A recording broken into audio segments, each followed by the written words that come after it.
Fly me to the moon, let me play among the stars. Let me see what spring is like on Jupiter and Mars. Let rain fall, let rain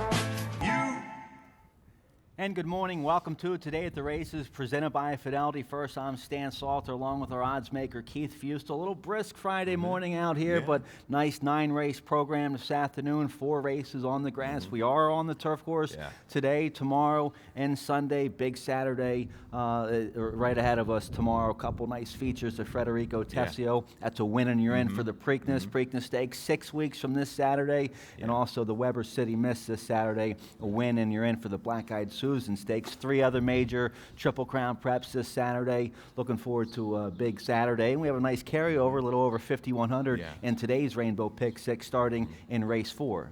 Yeah, tough little sequence of races today. Good card. Yeah, 5,100, something you definitely want to go out. I've got a pick 5 ticket up later today. No carryover in that super high 5, $750 to carry over. As you said, a little chill in the air. On the turf though, it was great. The wind picked up. We got this rain out of here. Turf course, I think will hold towards good to firm almost. I mean, it was in really good shape the first couple of weeks.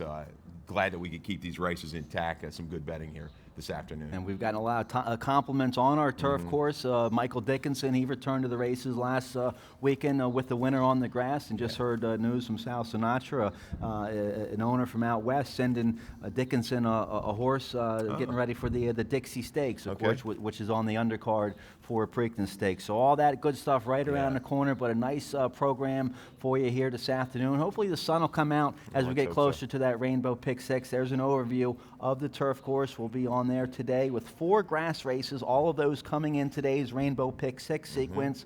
Turf listed as good, main track listed as fast for our 110 post time. There you see partly cloudy in the 50s. Hopefully get up there in the high 50s today. Fast and good are the track conditions. All right, well, let's get right to it here. Well, real quick, Awesome Speed, the favorite in tomorrow's Tessio. I like the Pletcher horse and the Weber City Miss, Alto Bell. 2 very nice races tomorrow. Yeah, in the Navy now for Mike Trombetta, and the Weber City Miss put up a real good race, kind of against the bias last time. You know Pletcher's going to take a lot of play. That's a good competitive field. Awesome Speed, never gone south, really kind of tough to separate. Clement's got a new shooter coming in from New York that's live, is really improving every race. I think both highly competitive events. All right, well, let's get right to it here in today's opener. Nice maiden special weight race to kick things off today. We'll have no super high 5 wagering in today's first race, as we do have a scratch on the 3 Genuine Happiness. So today's super high 5 carryover, which is $750, that will start with our rolling super high 5s in race 2. But let's take a look here at the opener. Going a flat mile, 3-year-old fillies, nice maiden special weight. I go with the 5 Wembley on top, 3-year-old daughter of Bernardini here, trained by Kieran McLaughlin, gets Jevion Toledo. He's your 3rd leading rider of the meet. Toledo aboard this filly, and this horse I have to kick off. Was a 2-time winner going long, made over $100,000. The Dam was a multiple graded stakes winner, made almost $800,000. My only concern, the Dam was over 2 in routes, but I like this effort. 2 back February 11th up there on the Inter Aqueduct. A sharp second that day to a horse to a winner that would come back and win. Yeah, we know McLaughlin, when he comes down there, McLaughlin and Linda Rice is going to be my top selection. They mean business. McLaughlin 4 for 11 with maidens the last couple years when coming into Laurel. I like the one in here, even with the rail hitting at about 19%, Stan, at this mile distance. Tis Something Royal, Linda Rice looking for a big couple days in Maryland. She's kind of loaded for bear. But Tis Something Royal, improved second start, showed improved speed last time out. Really had a difficult trip too, Stan. Was dueling up in between horses, dropped back and came again to gain the place. By Tis Way, kind of you're thinking maybe a little bit of distance liabilities. I think this horse is going to be able to stretch out. Not a lot of pace flow in here. She can dictate with a decent break from the inside. Those internal fractions last time were quicker than 2 other than boys. I think she's on the engine in here. 'Tis Something Royal goes wire to wire. It's a very deep competitive race. I throw the one out. A little concerned about throwing that horse out. The dam was 2 for 8, won a maiden special weight going long at Indiana. The second dam was a stakes winner, made over 100,000. So I can't knock you there. You get the veteran Caramanos aboard. I throw the 6, the local horse. How's your Baltimore accent today? Baltimore, hun. You got bows and O's, right? The O's starting off 3-0, which is great. Rolling. You had National Beer Day yesterday. Yep, Natty Bow. Yeah. Well, Baltimore Hun gets the leading rider, Trevor McCarthy here for Dale Capuano. The barn's been doing well. The dam, Manhattan Madam by Not for Love, who we know around here well. The dam was 0 for 1. However, the second dam had 11 wins, made over 550,000. Yeah. A sharp second last time up there at Parks to Battle Tux, who got a 68 buy. It was a 2-5 favorite that day. I like the stretch out here. Another Linda Rice runner, Battle Tux, had run well in its debut at Aqueduct. Baltimore Hun, I think, fits perfectly with Trevor McCarthy, his riding style. Last time out, internal fractions very quick up at Parks, but this horse tried every step of the way, was grinding. Can lay a little bit closer, I think, today at the mile distance. As you noted, second dam, proud owner. Remember her from around here. She can run all day long. I like a grinding effort for the 6, Baltimore Hun. Let's go 165 in the opener. All right, here we go. Let's turn the page. I'm 562 in the opener. Keith has the Linda Rice horse on top, 165. Let's turn the page. Race 2 kicks off the first of 3 pick 4s here this afternoon. Race 2 is the early pick 4, and our rolling super high 5 carryover will start here in the second race. 7-horse field. Every race with 7 or more will have the super high 5, $750 carryover in the second race, super high 5, and I have made up a ticket here for race 2. There's the carryover to $1 minimum play, low 15% takeout, and there's today's carryover for the second super high 5, $750. This is a beaten nickel race. Haven't won 2 in 6 months, never won 5. Claiming 5,000, going 6 furlongs. I have the 5 on top, who's dropping from open claiming races for trainer Kieran McGee with Fergal Lynch aboard. I love the 5. Mail order groom on top here at 3-1. Over the 3-4, over 1-3-4-7 with 1-3-4-6-7, the bottom 2 spots. That's an affordable $36 play for the super high 5 here in race 2. What do you think? I think this is a pretty big drop from 3 consecutive open claiming races for the 5 mail order groom. The leading trainer Kieran McGee finds a real nice beaten nickel condition here, and I think Kieran McGee and his new journeyman rider he's been using here recently, Fergal Lynch, I think they're going to be a potent team around here. Well, I think they're going to do well together, and nobody, plays the condition games, like Kieran. He knows. He gets these horses they claim, looking for these kind of spots. Him and Ness run off that similar type of pattern. That's why they win.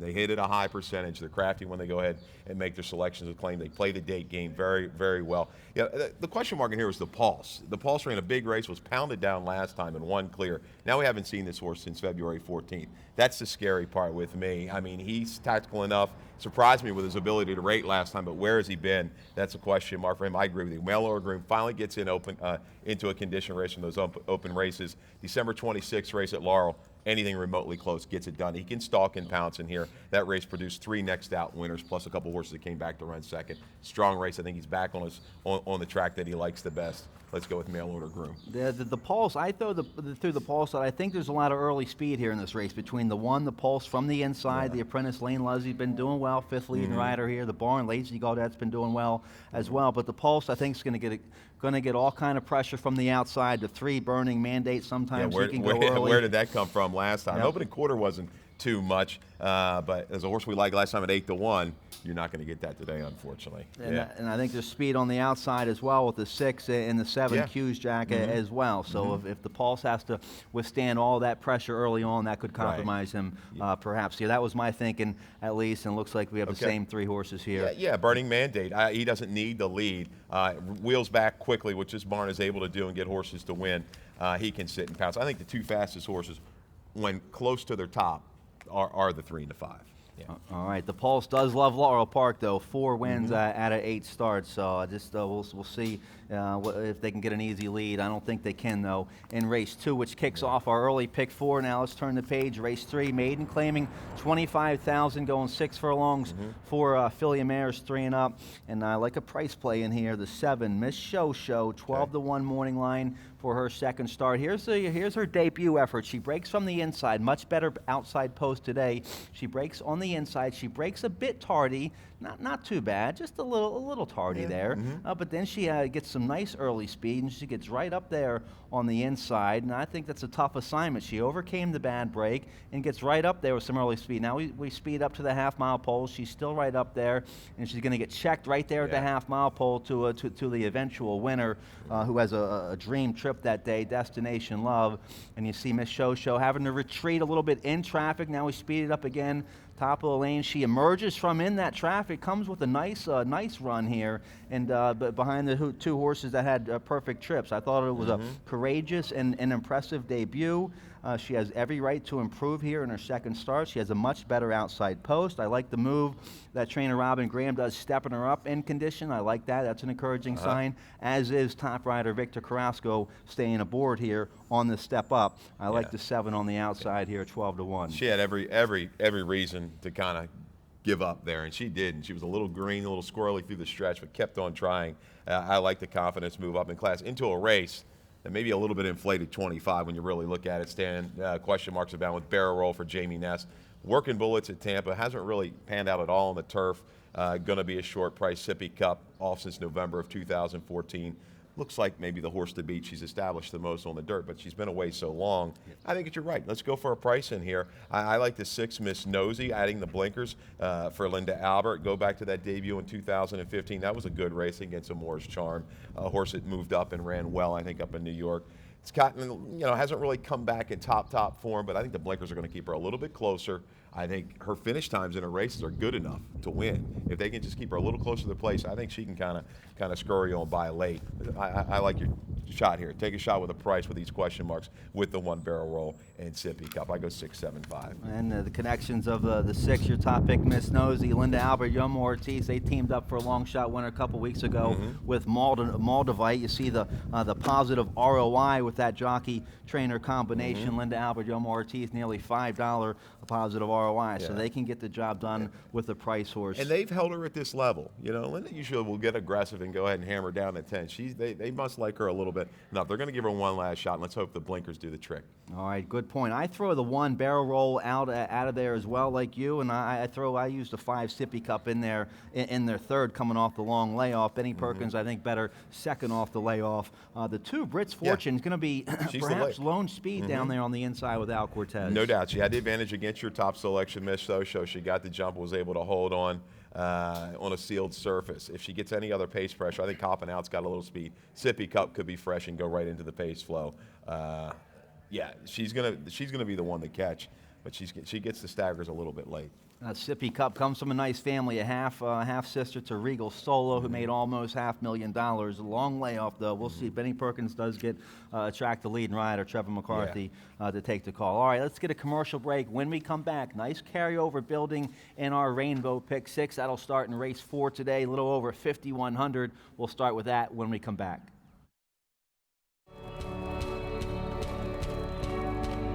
Our day begins early, preparing for the task ahead, focused on a single goal. Then it's showtime, ready to face another challenge. And while victory may be uncertain, you can always bet on us to be at our very best. Welcome back. Today at the race is presented by Fidelity First. I'm Stan Salter, Keith Fustel. The sun's peeking its head out. Gabby Gaudette's back from Gulfstream. Miss She has Sunshine. She comes her back Florida and brings- suntan. So she'll be on with me this afternoon. Looking forward to it. So let's get right to it. Nice right. carryover in today's Rainbow Pick 6, $5,122. 4 grass races in today's Pick 6 sequence, and there you see the rainbow with the pot of gold, $5,122 carryover. It starts right here in race 4. Also, our middle Pick 4 starts here in race 4. We're on the grass here, our first of 4 grass races this afternoon. Race 4, we're on the Exceller Turf Course. Rail is at 70 feet. This is a maiden claiming 16,000. Filly mares 3 and up going 5.5 furlongs on the grass. And there's my There it is. ticket. Yeah, in the year. I was wondering because this is the race, Stan. You could go all over the place in race 4. I was waiting for that. It's like the turn you know, at the poker table. Going eight deep here in this first leg. Looking for a bomb here in this wide open scramble. Going short on the grass. Maiden 16,000. Ripe has blow up written all over it. So I'll go 8 deep here using the 6, 8, 9, 10, 11, 12, 13, 14 here in race 4. And then I have a couple key horses here. My 10-year-old Fantod is back in action for trainer Donovan Houghton. I'll use him as my best bet of the day. And key horse on the Pick 6 ticket here, that's number 9, Fantod in race 5. We're on the bowl game turf course for race 5. And then also keying on the number 2, Crafty Reagan, Victor Carrasco, and Jerry Brooks, number 2 in race 6. We're back to the Exceller turf course for race 7. I go 4 deep in there, 4, 6, 8, 13. And then just using the 2 and the 4. That's a very nice 3-year-old allowance race. I like the 4 Pismo time in top there, but also using the Linda Rice number 2 Tippett there in race 8. And then we're back to the grass race on the bowl game for race 9. And I'll go 4 deep in there, 2, 9, 10, 11. Let's take a look here at the first leg. We're on the Exceller. Rails at 70 feet, 5.5 furlongs. It's a wide open maiden 16. I go with the 9 on top here. This horse is 0 for 7, however, making her turf debut today for trainer Wayne Potts. Gets Victor Carrasco aboard. She's had early speed on the dirt. Hopefully that can translate here to the grass. This filly is a half-sister to Hot Squeeze, who won 4 times on the grass, made over $230,000. The dam made $100,000, however, was 0 for 5 on the grass, so that's not too good, but hopefully the turf pedigree can show up here. Gets a nice outside draw, I think, here with Carrasco aboard. Yeah, I'm going to go for Deja Vu. A bunch of these horses hooked up March 25th, beaten by a firster by the name of Buckleberry. Maybe a firster here can get the job done. I like the 6, Mesmerize for Lacey Gaudet, for Team Gaudet, and Chip Reed. By Cowboy Cal, who was 5 for 12 on the turf, made over $600,000 out of a mare. Little Gabby, 6 for 34 on the grass. Bred top and bottom, shows a bullet work 3 back, taking a stab, but attracts McCarthy. That's key. Hasn't teamed up with McCarthy a lot. 2 for 8 though over the last 5 years. So I think that's a little bit of a tell, I'm hoping, with the 6, Mesmerize. A little shot play, the 8, Delightful Storm. I think she just kind of makes the big plummet from maiden special weights to maiden 16. Off time hasn't been seen since November 8th of 2015. But Koala Queen, Dare to Be, much better company. Had a little run in that race prior to the layoff November 8th. Would have been closer. Got kind of bottled up behind a wall of horses at the head of the stretch. Tipped out and was willing to the wire. This is a big drop in class for Delightful Storm. 10-1 morning line. Yeah, I used the 8 in my exacta there. This was the dam made almost $130,000. Ran on the grass, I believe, once. Was second on the grass in a nice allowance race going short. Got an 88 buyer speed figure. So I throw the 8 in the exact on the far outside. The 14 Little Stella, decent effort. When against the Buckleberry, the first out winner at this level last time. Only beaten 3 3/4 of a length there last time. First race on the grass. Lizzie Merriman now second race, third race back this year. Keeps Caramanos aboard, gets a nice outside draw. Yeah, I'll throw the 11, Arliss Diamond. What we've seen is the turf course. You want to be. You had to have been a little bit closer these first couple of weeks. Now with this moisture, I'm not quite sure how it's going to play out. But the blinkers go back, Arliss Diamond. She's got a fig with blinkers on the grass at this distance to put her right into the fray in this race. Well, let's turn the page. Race 4 kicks off our Pick 6. Race 5 kick off our Pick 5 today. No carryover, but a nice low 12%, industry low 12% takeout in the Pick 5. We're on the bowl game turf course for race 5. Nice 7,500 starter allowance, rails at 17 feet, and you have a Pick 5 ticket here starting this race. We'll take a look at it if we can. A little Pick 5. It's not too expensive. I think going $48. There it is. We'll go 2 deep in here, 2 by 2, and then we're going to spread in the 7. I think that's a wide open affair. I like J-Rock, but I'm scared of several other horses in there, Stan. A couple horses kind of transferring to the turf. The keys to the whole ticket's going to be Linda Rice with the 2-horse in race 8. A horse coming into really top form right now, broke the maiden at Parks, cycling in the right direction. I think this horse is on the improve. Ran a little bit better race than what the line shows last time out. Then we'll finish it up with the 9, 10, 11, $48. Let's get it started here in the 5th, though, with the 7, I Run a Latte, claimed before the break here, November 29th. 2015 from Kieran off of Valora Testament. This is a horse that's shown the right kind of numbers on the grass, goes to a barn that's deadly off the claim. One thing, horses, when these higher percentage trainers, they claim, a lot of this stuff happens on the dirt. Turf stuff I really don't look at as much. I mean, you either like turf or you don't. This horse has established numbers on the turf going back. You go back to the 3-back race beating the likes of High Bar over this turf course. He's good enough. He's fresh. I think he's going to be ready to fire first time out in the new barn. We have a video of him, I think. I Run a Latte, 6-time winner overall, made almost $140,000, 7-year-old. Mm-hmm. There he is. There it is. Let's go. Mm-hmm. All right, so 4 deep there around the turn. This is the High Bar race, October the 16th. It's a good wake-up stand. We look through so many races. But he just sustains a run. High Bar relishes this turf course, runs consistently high numbers, but I Run a Latte was on his top form here today, ran a lifetime best 87, and he just keeps on chugging. He stayed a little bit closer that day. Internal fractions weren't that demanding, 23.46 and change, but I Run a Latte straight and strong through the stretch. I think he can stay fairly close in this field. Fantod has some speed. Give me a double with some speed for Jerry Brooks. Barn change, getting McCarthy. I Run a Latte. Normally looking at it, I probably would have lined Fantod the favorite here.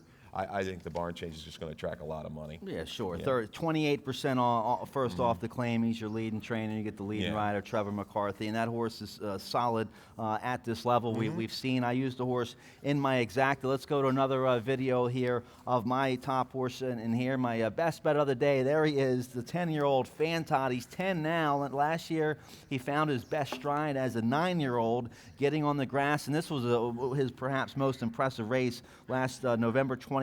He had to break from the 1 hole on a very, very soft, yielding turf course that day, and we have a good turf course today, a little cut in it. I think today, Fantod, dead game in there. Thorny comes up to be a good second. Big Johnny D, who was 3rd, would come back to win.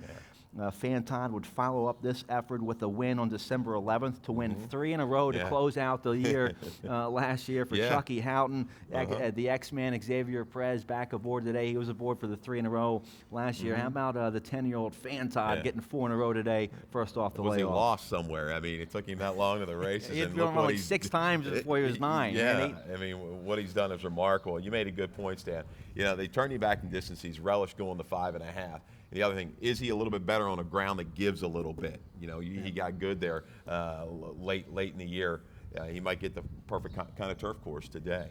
Fantod, you got to be a fan of this horse, no doubt about it. All right, both Keith and I like the same 2 for the exact. I'm 9-7, he's 7-9 there in race 5. We got to finish up here at 12:40. Let's roll on here to race 6 to kick off the late pick 4. And we've been getting some nice action in our pick 4 pools here this afternoon, especially the late pick 4, which starts here in race 6, claiming 7,500.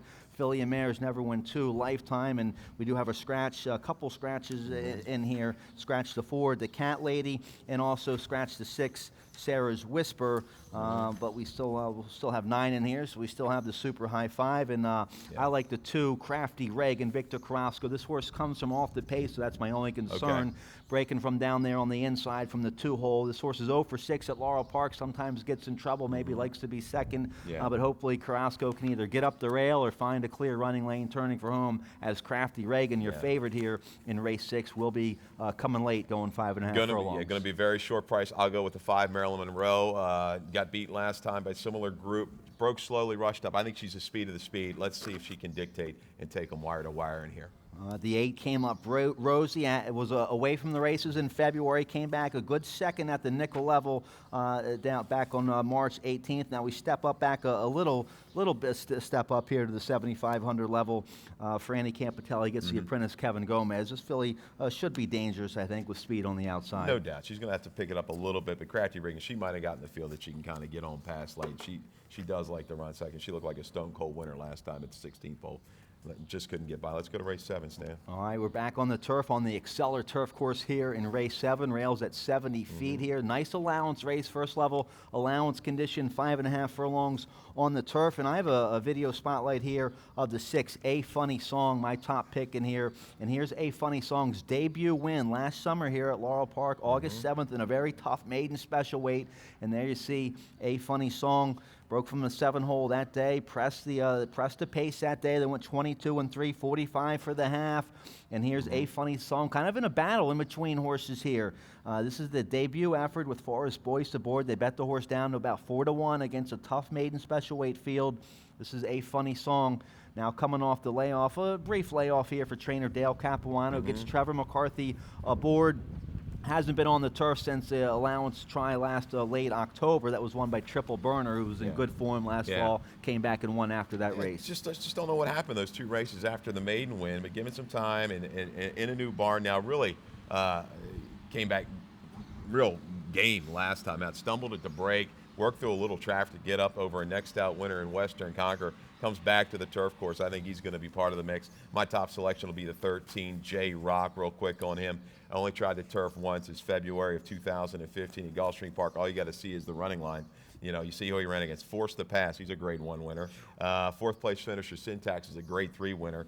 Now there's 4 next out winners, including this horse in his next race over the turf course. This horse has speed. He draws the outside. He held real well after an extended duel in that 7.5 furlong race. He's in a barn that's going very well right now. He's going to be around a long, long way. But there are some horses that, you know, transitioning the turf. You've got the Shepherd horse, bred top and bottom. Strawbridge, the 3 horse, could go like it. Mr. Benz is a question mark for him. I'm going to throw him into the mix at a big price.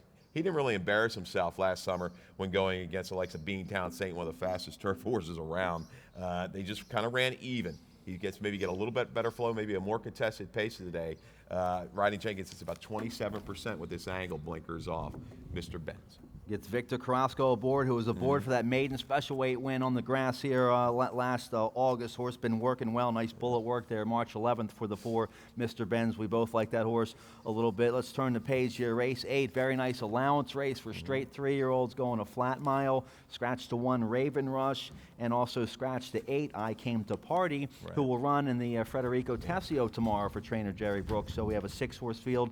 No super high 5 wagering here in race 8, and I go with the 4, Pismo Time. Howard Bender, Maryland bred, homebred here, trained by Larry Murray. Very impressive debut win. And then I thought it was an impressive second as the favorite against this level last time. Real good second coming off the pace to Easy River, who was a sharp winner that day for Hammy Smith. I think the 4, Pismo Time, will like to stretch out here to a mile with leading rider Trevor McCarthy aboard. Yeah, full to Zip Time, a horse we've seen been able to go long on the turf course. It shouldn't, you know, mind the extra distance today. But against the grain of the racetrack last time, really closed up nicely. My top selection is going to be the 2, Tippett. I went back and watched the video at Parks. A little bit more impressive than what that running line shows in the comment. Maybe this horse was kind of trapped in. Broke well, broke with the pace. They kind of had to rate in a little bit of traffic, stuck down inside horses. Allowed the leader to go clear. Was kind of getting away with it easy on the front end. Shifted out and moved back and it just kind of engulfed him in hand. And then edged away late about his business. Horse is moving in the right direction. Comes in with just a barn that's, you know, when they come in guns a-blazing. I like the 2, Tippett. Here at the mile distance. Sharp maiden went up at Parks last time. We do have a rider change on the 2, make the rider Angel Cruz on the 2 Tip, and I use both horses in my pick 6. Yeah, I think he'll like this distance as he did at Parks. By Awesome again out of a tap at mare, well-bred 3-year-old. No doubt. Full Brother ran in the mid-80s, I believe, on the dirt, going a distance of ground. Was a winner there. Machu Picchu Sky, the horse that he beat, came back to run a solid number like a 68. He keys up against the right horses. Visually impressed by his last. All right, nice 3-year-old allowance race there in race 8. We're back to the turf course for our finale today on the bowl game turf course for race 9. Rails at 17 feet, claiming 7,500, wide open. Filly and Mare claiming 7,500, scratch to 1,960. Rider change on the 2, Pauper's Queen, make the rider Brian Pedrosa, scratch to 3, Flatter's Secret. And I believe that's all the changes we have here, partner. I like the 9, Maryland Mystique. I'm fairly chalky here in the last race. My top pick's 0 for 12 on the grass here, but has had 5 solid efforts, 3 seconds, 2/3. Mary Epler trains the 9, Maryland Mystique. Gets her main rider, Horacio Caramanos, aboard. And you look at this horse's last sharp grass race last November here at Laurel against Allowance Company. Real good second that day to Irina Baranova. Coming off the layoff today for Mary Epler. Yeah, protected off the claim into that allowance race. Ran a very, very good race out from the 11 post. Her Addie's Eyes are the most established on the turf course. The question mark's going to be the first time off the claim. Kieran will be the speed. We'll try to take the field wire to wire. I like 9, 10, 11. Let's key around those 3 in the last. Beautiful. Cold punch. Cold try punch there in the last race, 9, 10, 11 with Keith and I. All right, we're about 31 minutes until our first race post time. Nice carryover in today's Rainbow Pick 6, a little over 5,100. That starts in race 4, and we'll have 4 grass races in our Pick 6 sequence. And don't forget our Pick 5 with that industry low 12% takeout starts in race 5 today. No super high 5 wagering in the first. That will start in race 2 today. Nice carryover building in that $750 carryover for today's super high 5. Good luck today. Yep, good luck, man. Enjoy these races. We got a nice little carryover. Go get it.